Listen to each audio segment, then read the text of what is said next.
भारतीय सिनेमा के इतिहास में सबसे बड़ी ब्लॉकबस्टर मानी जाने वाली मूवी मुगल-ए-आजम को ऐतिहासिक और एपिक फिल्म का दर्जा दिया जाता है।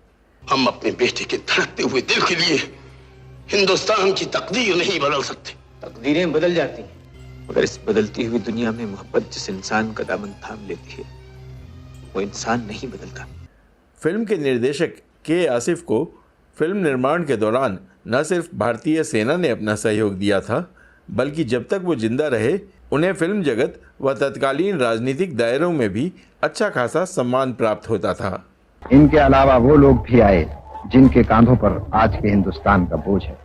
महाराष्ट्र की चीफ मिनिस्टर श्री चौहान, श्री राधा कृष्णन और श्रीमती विजयलक्ष्मी पंडित ने अपना कीमती वक्त निकालकर मुगल-ए-आजम देखा। लेकिन क्या आप जानते हैं कि उन महान कहे जाने वाले निर्देशक के आसिफ के बच्चों ने न सिर्फ अंडरवर्ल्ड के स्मगलरों और देश विरोधी अपराधियों से रिश्ते बना लिए, बल्कि पाकिस्तान के फौजी तानाशाह जनरल परवेज मुशर्रफ के करीबियों को करोड़ों रुपए की रिश्वत देकर फिल्म पर से बैन हटवाया था। क्या था मुगल-ए-आजम का अंडरवर्ल्ड कनेक्शन और कौन सा नामी स्मगलर था के आसिफ का दामाद? जानेंगे और भी बहुत कुछ, बस बने रहिए हमारे साथ। नमस्कार, आप देख रहे हैं ड्रामा सीरीज इंडियन और मैं हूं धीरज। प्यार किया तो डरना क्या, जब प्यार किया तो डरना क्या। मुगल-ए-आजम एक ऐसी फिल्म जिसे कई मायनों में लीजेंड का दर्जा प्राप्त है। प्यार किया कोई चोरी नहीं की, छुप छुप आहें भरना क्या। फिल्म इंडस्ट्री के इतिहास में इसे सबसे महंगी फिल्म माना जाता है और संभवतः सबसे लंबे समय तक बनने वाली फिल्म भी यही है। यह फिल्म इसके निर्देशक के आसिफ के जुनून की वजह से भी चर्चित रही है। कई सिनेमा विश्लेषकों का मानना है कि इस फिल्म में मुगलिया सल्तनत का ऐसा अतिरंजित वर्णन किया गया है कि अगर मुग़ल बादशाह अकबर खुद इसे देख लेते तो वो भी हैरत में पड़कर दांतों तले उंगली दबा लेते। इससे पहले कि अकबरी तलवार का लंबा सा मौत बनकर तुम्हारे सरों पर छा जाए, इससे पहले कि खाक और खून की आंधी में तुम्हारा नामो निशान मिट जाए, अनारकली हमारे हवाले कर दो। हालांकि सलीम अनारकली के किस्से पर दुनिया के किसी इतिहासकार को यकीन नहीं है, लेकिन इस फिल्म को देखने वाले इसे ऐतिहासिक दस्तावेज ही मानते हैं। सलीम, महाबली का सामना एक लौंडे के लिए नहीं, उसके लिए जो मेरे अहद में मगरूर मुगलों की आबरू और हिंदुस्तान की मलिका बनेगी। कुछ लोग तो यह भी कहते हैं कि इस फिल्म ने भारत में मुगलों को ग्लैमराइज करने में महत्वपूर्ण भूमिका निभाई थी और उस वक्त की सरकार में शामिल हुक्मरानों ने भी इसमें दिल खोलकर साथ दिया था। इसमें कोई हैरत की बात नहीं। अगर उमर खय्याम की रुबाई सुनहरे वक्त की बजाय पथरीली जमीन पर लिख दी जाए तो क्या उसके मानी बदल जाएंगे? न सिर्फ सरकार के कई म्यूजियमों में मौजूद सामान, किले और मैदान बड़े आराम से शूटिंग के लिए उपलब्ध करवा दिए गए थे, बल्कि भारतीय सेना के घोड़ों और सैनिक साजो सामान भी बाकायदा रक्षा मंत्रालय के सरकारी आदेश के जरिए फिल्म की शूटिंग में झोंक दिए गए थे। और इस तरह 1.5 करोड़ रुपए की लागत और 10 बरस की मेहनत से हिंदुस्तान की सबसे बड़ी तस्वीर मुगल-ए-आजम तैयार हो। आलोचकों का कहना है कि के आसिफ जुनून की हद से भी आगे बढ़कर मुगल शासकों की भव्यता को महिमा मंडित करना चाहते थे और इसमें सरकारी मशीनरी का जमकर इस्तेमाल किया गया था। जिंदाबाद जिंदाबाद है मोहब्बत जिंदाबाद। के आसिफ को वैसे तो फक्कड़ माना जाता है, लेकिन इटावा के मामूली दर्जी से मुंबई के सबसे महंगे शोमैन बनने तक के अपने सफ़र में उन्हें जुगत भिड़ाने में महारत हासिल हो गई थी। कहते हैं उन्होंने अपनी इसी जुगत भिड़ाने की तकनीक के कारण फिल्म की शूटिंग से लेकर रिलीज तक में सरकारी तंत्र का जमकर उपयोग किया था। मान सिंह यलगार हो,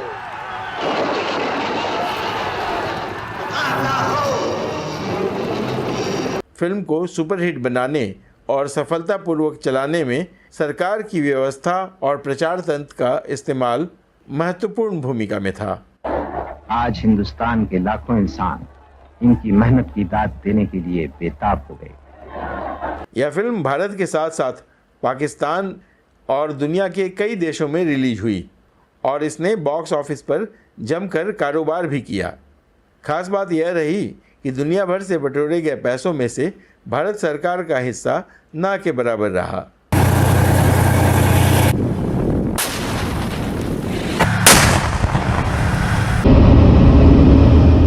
सन 1965 में भारत और पाकिस्तान में युद्ध छिड़ा तो इसका असर दोनों देशों के सांस्कृतिक और आर्थिक संबंधों पर भी पड़ा।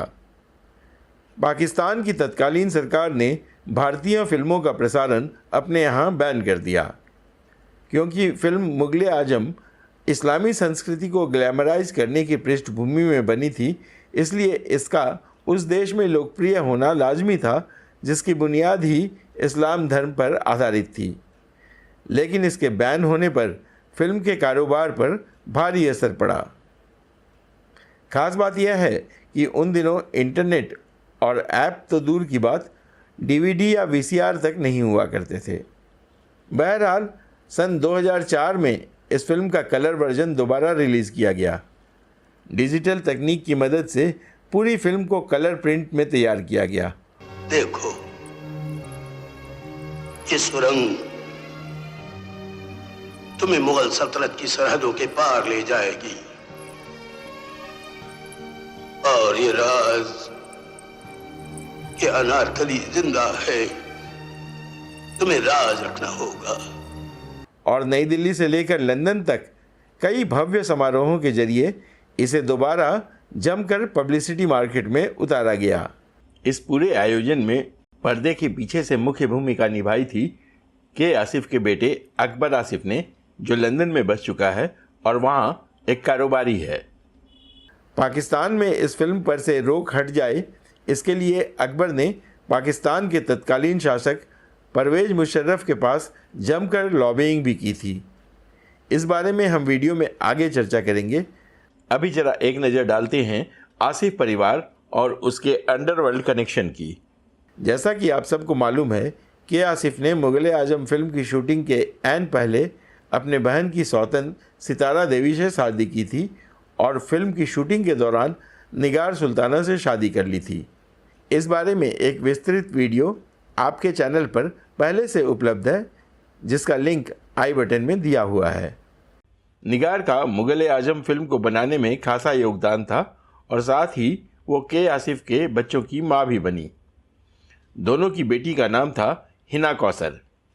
के आसिफ की असमय मौत के बाद निगार और उनका परिवार आर्थिक दबाव में आ गया था। उन्होंने हिना कौसर को फिल्म में उतार दिया। मोरे राजा एक चीज है तुम्हारे पास, रुपया से बढ़ के। हालांकि कौसर के साथ के आसिफ का नाम जुड़ा होने के कारण उसे फिल्मों में काम तो मिल जाता था, लेकिन वो अपने अभिनय से दर्शकों के दिल पर कोई छाप छोड़ने में नाकाम रही। अब मुझसे और बर्दाश्त नहीं हो सकता। आप ये खत मेरे भैया को लिख दीजिए ताकि वो मुझे इस नर्क से निकाल ले जाए। क्या बात क्या है? ये दिन रात की गाली गलौज और मारपीट मुझसे नहीं सही जाती। कुछ दशकों तक जब फिल्में नहीं चली तो 1991 में हिना ने इकबाल मेमन नाम के एक शख्स से शादी कर ली। ये इकबाल मेमन वही शख्स था जिसे जुर्म की दुनिया में इकबाल मिर्ची के नाम से जाना जाता था। इकबाल ने 80 के दशक में अंडरवर्ल्ड डॉन दाऊद इब्राहिम के शोधे के तौर पर ड्रग्स का कारोबार शुरू किया था। जब भारत में सुरक्षा एजेंसियों ने उसके कारोबार पर कड़ी नज़र रखनी शुरू कर दी तो वह पहले दुबई गया, फिर वहाँ से लंदन भाग गया। लंदन में उसने दिखावे के तौर पर एक राइस मिल खोल ली थी, लेकिन भारतीय एजेंसियों का दावा था कि वो लगातार अंतर्राष्ट्रीय सिंडिकेट के जरिए भारत में ड्रग्स की स्मगलिंग करवा रहा था।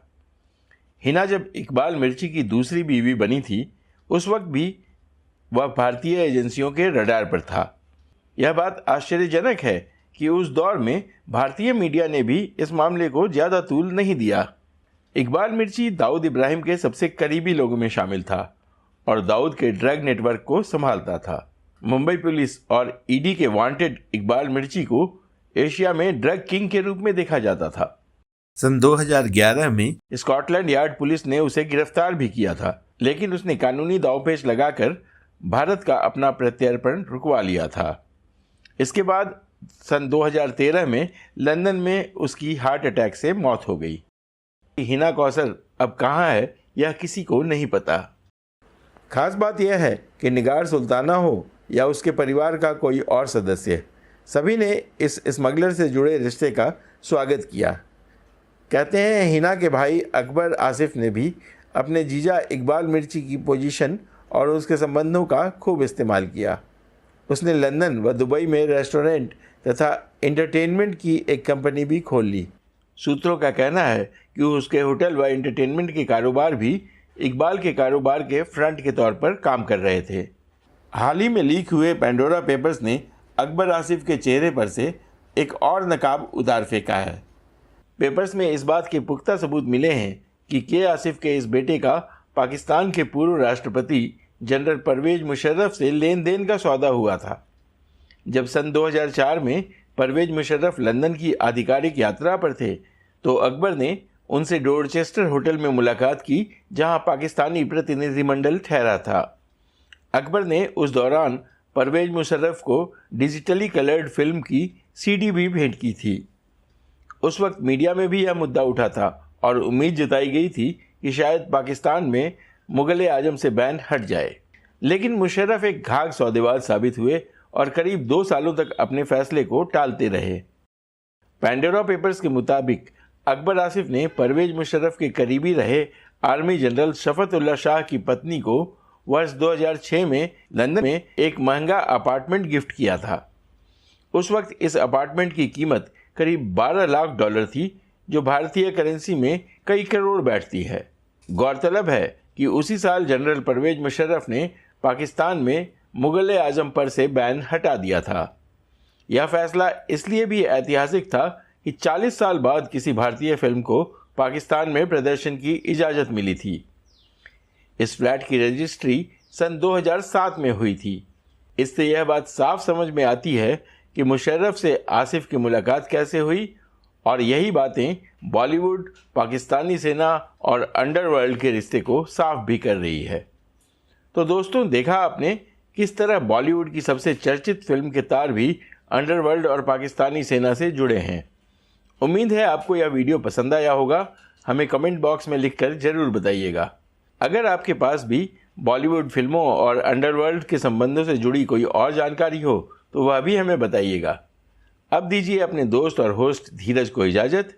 नमस्कार।